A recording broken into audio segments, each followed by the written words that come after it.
தான் முன்வைத்த ரயில்வே துறை சார்ந்த கோரிக்கைகளை மத்திய அரசு நிறைவேற்றவில்லை என சிவகங்கை எம்பி கார்த்தி சிதம்பரம் குற்றம் சாட்டியுள்ளார்.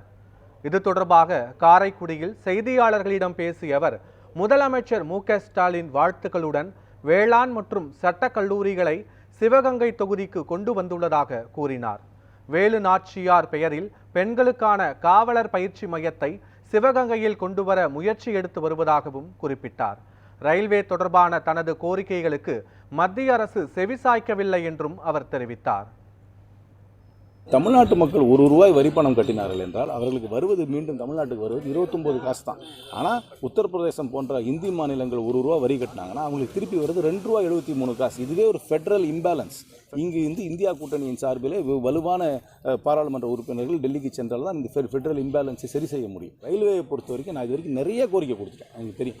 ஆனால் எங்கே போய் ரயில்வே கோரிக்கை கொடுக்க போனாலும் இங்கே ரயில்வே ஜிஎம் என்ன சொல்கிறாங்கன்னா, எங்களுக்கு பவர் கிடையாது, எல்லா டிசிஷனும் ரயில்வே போர்டு தான் எடுக்கிறாங்க சொல்கிறாங்க. ரிவ்யூ மீட்டிங் நடத்தும் போது கூட ஒரு பவரும் கிடையாது. அதுக்காக நாங்கள் நிறைய அழுத்தம் கொடுத்துருக்கோம். ஆனால் இவங்களுடைய ரயில்வேவுடைய ஃபோக்கஸ் என்னென்னா, வந்தே பாரத் ட்ரெயினை ஓட்டுறது தான் அவங்களுக்கு ஃபோக்கஸ் ஒழிய சாதாரண மக்கள் ட்ராவல் பண்ணும் பேசஞ்சர் ட்ரெயினை நடத்துறது கிடையாது.